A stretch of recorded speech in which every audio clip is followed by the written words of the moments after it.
चलेंगे, हम किताब बनाएंगे। उस किताब के अंदर गोपाल कृष्ण का नाम कहाँ होंगे, अर्जुन सिंह राठौर का नाम कहाँ होंगे, जो हमारे यूट्यूबर का नाम कहाँ होंगे, सरकारी कर्मचारी हम जो इसके अंदर घुसे थे उसका नाम कहाँ होंगे, सबका नाम हम उसके अंदर दर्शाएंगे फोटो के साथ में। ये किताब भी हम उतार देंगे, जो कि वो आरोपी की लड़ाई होने का। कितने दिन हो गए आपके धरने प्रदर्शन?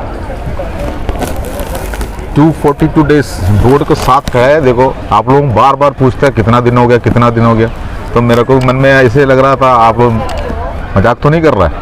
नहीं, मजाक नहीं कर रहे हैं। असल बात, आप लोगों की वीडियो हजारों लाखों में जाती है, लोग आप लोगों के मुंह से ही मैसेज सुनना पसंद करते हैं। इसलिए हम बार बार ये सवाल करते हैं, आज कितने दिन हो गए। आपके मुंह से और मेरे बताने से फर्क पड़ता है। बताइए, और क्या प्रकरण चल रहा है आज की डेट में जंतर मंतर पे? 20 फरवरी से लगातार 242 डेज हो चुका है। आज सबका सैनिक संघर्ष कमेटी के नेतृत्व में हमारा आंदोलन लगातार चल रहा है, आज भी जारी है।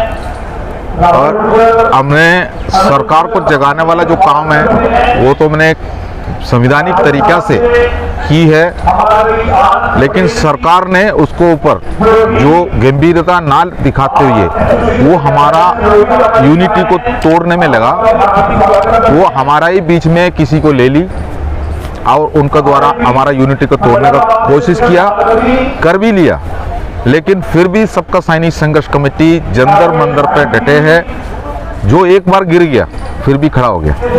लेकिन सरकार को बहुत बड़ा भुगतना पड़ेगा, जो कि ऐसा नहीं है हम पूर्व सैनिक है, देश का पूर्व सैनिक है, हमें तोड़ने में लग जाएंगे तो फिर इस देश का सुरक्षा कैसे होंगे। बताइए फिर कैसे ये आंदोलन जो आप कराएंगे, अभियान जो है, क्या तैयारी चल रही है राज्यों में? रेल रोको आंदोलन का जो हम लोग ने, हमारा जो पंजाब में खास तौर पर सबका सैनिक संघर्ष कमेटी पंजाब के है, पंजाब में इसकी मीटिंगें चल रही हैं। एक बात मैं आपको ये आपको माध्यम से बताना चाहता हूँ, चैनल के माध्यम से, जो हिंदुस्तान का पूर्व सैनिकों को, जो जेसीओ जवान का कोई संगठन अगर हिंदुस्तान में अगर बनने का कोशिश अगर किया है तो सबका सैनिक संघर्ष कमेटी ने किया है। 2015 में आपने देखा होगा, जो जनरल सतबीर सिंह साहब का मंच से जो ऑपोजिट में इन्होंने अपना मंच बनाया, लेकिन इतना आसानी से नहीं हो पाया। जो कि जेसीओ जवान का 75 साल का जो अफसरों के साथ में जो बैठा हुआ एक गढ़ है, उसमें से निकल कर बाहर आना तो बड़े बड़े अफसरों के पास बहुत बड़ा तरीका होता है। अगर जनरल साहब अगर सेना में रहते टाइम पर वो आगे पीछे गाड़ी लगाकर, रोवर गाड़ी लगाकर, अपना सुरक्षा का गाड़ी लगाकर भागते थे, तो एक साधारण से साधारण जवान हो, जैसे हो, इसका नसीब में नहीं है उनका सामने जाके खड़ा हो जाए, जो कि एक रूलिंग है और एक क्या बोलता है उसका एक तरीका है। लेकिन यहाँ पर बाहर आने के बाद अगर कोई जनरल साहब ने हमारा साथ में बैठ के डिस्पोजल ग्लास में चाय पिएंगे, अगर हमारा साथ में बैठ के हमारा कंधे पर हाथ लगाएंगे, तो हम लोग एकदम भावुक हो जाता है, हमारा जनरल साहब हमारे साथ में आ गया। लेकिन उस जनरल साहब को एक तरीका है, खाने का तरीका, अपना हक मांगने का तरीका, अपना हक लेने का तरीका, ये तो तरीका से उन्होंने हमारे साथ में कर रहे थे। लेकिन सबका सैनिक संघर्ष कमेटी को ये सब पता चल गया, तो उन्होंने क्या कर दिया, अपना अलग मंच बनाया। जो अलग मंच बनाते टाइम पर आपको पता है, बुजुर्ग है हमारा जो उसका जो अध्यक्ष है, जो अपना प्रगट सिंह साहब, सूबेदार रैंक से रिटायरमेंट है, आज उनका 95 की उम्र हो चुका है। तो आप सोच लो, इतना उम्र होने के बावजूद भी जेसीओ जवान को जगाने के लिए उन्होंने जो जागरूक किया हम लोगों को, सबका सैनिक संघर्ष कमेटी की वजह से ही देश का पूरा पूर्व सैनिक जागरूक हुआ है। मैं आपको ये बता रहा हूँ, संगठन तो बहुत है, देशीय संगठन भी होता है। तैयार हो गया सबका सैनिक संघर्ष? जी, केरला में अभी सबका सैनिक संघर्ष कमेटी का जो तैयारियां हुआ है, मतलब 8 तारीख को, इसी महीना 8 तारीख को सबका सैनिक संघर्ष कमेटी विभाग भी बनाया है। अब वो बढ़ चढ़कर जो 25 नवंबर पर हमारा रेल रोको अभियान जो है, उसी के लिए यहाँ पर पहुंचने के लिए वो कोशिश कर रहा है। मैं आपको बता रहा हूँ, अगर देश का पूर्व सैनिक संगठन अगर कोई भी अगर उसको ऊपर कोई अगर तरीका लेना चाहता है, तो केरला को ऊपर देखिए, जो कि वहाँ पर उनका मन में एक तो पहले ये पता चला, जो कि हमारा मांग को लेकर, जेसीओ जवान को मांग को लेकर किसी एक संगठन ने जंतर मंतर पर बैठा है, तो उनको साथ देना बहुत जरूरी है। तो उन्होंने सबसे पहले उन्होंने व्हाट्सएप जो ग्रुप बनाया, उसको ऊपर चर्चा करते रहा। टांग खींचानी भी उसमें भी होता है, लेकिन उसका बढ़ चढ़कर जो 23 तारीख हमारा जो जुलाई में यहाँ लोग इधर आए थे, उसके बाद उन्होंने यहाँ से वापस जाके उन्होंने खुद सोचा हम अपना एक संगठन बना देता हूँ। उन्होंने जो पूर्व सैनिक समिति जो अपना केरला में बनाया, 8 तारीख को बनाया, उसके बाद उन्होंने जो व्हाट्सएप के अंदर से जो उन्होंने एक ऐलान कर दिया, जंतर मंतर पर कौन कौन जा सकता है वो अपना वोट करो। अगर मैं जा सकता हूँ, मेरे पास पैसा नहीं है, वो वोट करो। अगर मैं जा नहीं सकता हूँ, मैं पैसे देंगे, वो वोट करो। इसी जैसा उन्होंने उसके अंदर एक तरीका बनाया, बढ़ चढ़कर को पैसा लिया।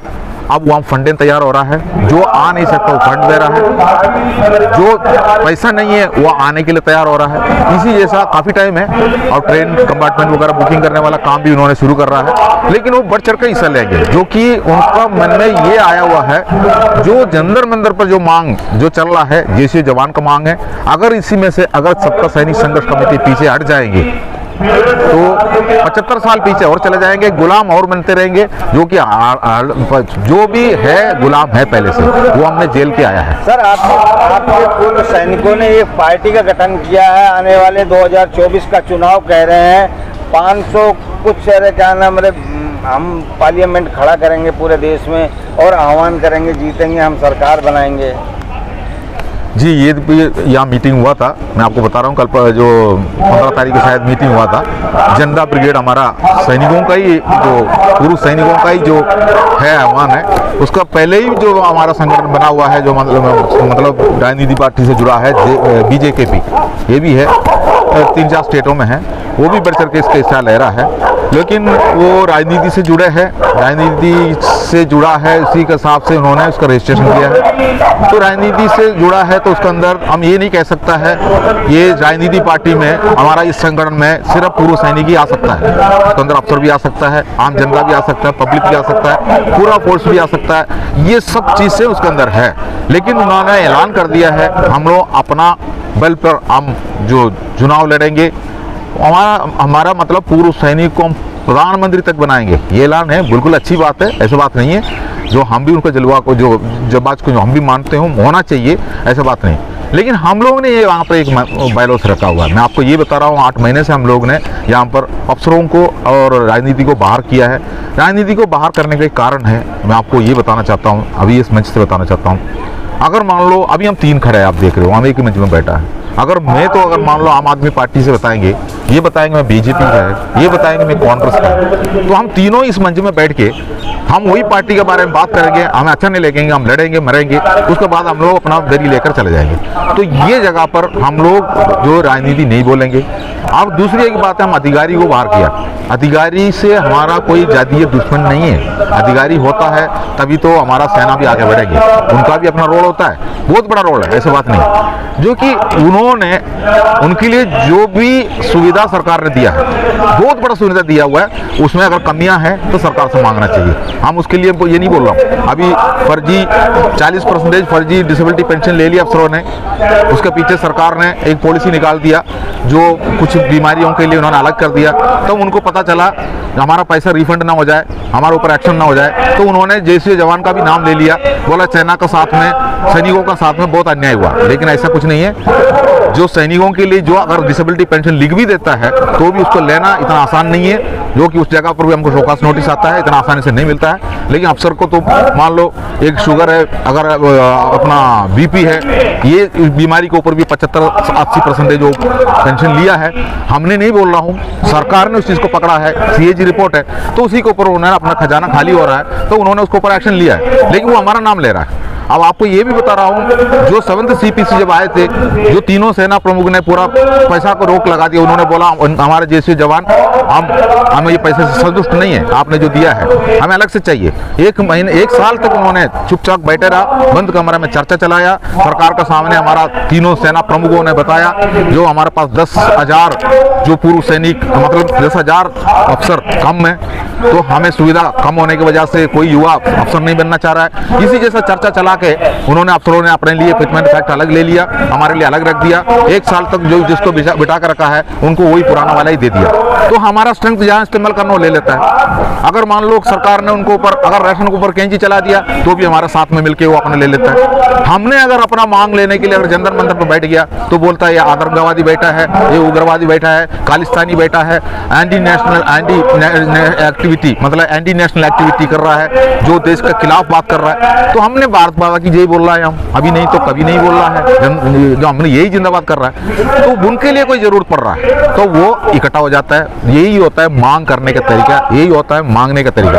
यहाँ पर भी कई जो लोग ने इधर आकर आंदोलन करके गया है, हम भी आंदोलन कर रहा है। ये श्री जवान का संगठन बनाया था, किसी न किसी कारण से सरकार ने कामयाब हो गया उस चीज़ का, लेकिन कोई सरकार या कोई राजनीति पार्टी कोई अधिकारी सीधा इधर आके ये काम नहीं किया है। वो हमारा ही लोगों को इस्तेमाल किया है। तो हमारा लोग जिसने उसके जाके सिर लगा दिया उसको हमने क्या बताओ, उसको तो हमारा तरफ से हम तो उसको जयचंद बोलेंगे, वीर जाफर बोलेंगे, ठीक है। कुछ लोग हमको फोन करके बताता है वो बदमाश है, मतलब वो सेना में भी ऐसे किया है, उनका जो जन कुंडली सेना का भी लेकर आ रहा है। लेकिन मैं जो आपका चैनल के जरिए जो पूरा पूर्व सैनिकों को बता रहा हूँ, 25 नवंबर हमारे लिए ऐतिहासिक दिन है। हमारा ये आंदोलन भी ऐतिहासिक आंदोलन है। हमने एक किताब तक बनाऊंगा, मैं आपको बता रहा हूँ। हमने इसका बाद ये तो अभी 9 महीना चल रहा है या और भी चलेंगे, हम किताब बनाएंगे। उस किताब के अंदर गोपाल कृष्ण का नाम कहाँ होंगे, अर्जुन सिंह राठौर का नाम कहाँ होंगे, जो हमारा यूट्यूबर का नाम कहाँ होंगे, सरकारी कर्मचारी हम जो इसके अंदर घुसे थे उसका नाम कहाँ होंगे, सबका नाम हम उसके अंदर दर्शाएंगे फोटो के साथ में। ये किताब भी हम उतार देंगे, जो कि वो आरोपी की लड़ाई होने के बाद जो हमारा जो सेना में अभी नौकरी कर रहा है उनको और हमारे देश को भी पता चलना चाहिए ऐतिहासिक धरना कैसे चला था, उसका साथ में क्या क्या हुआ है। ये भी हमने उसके लिए भी हम अपना कमेटी को ये भी हमने बताने जा रहा हूँ, जो कि ये भी होना चाहिए।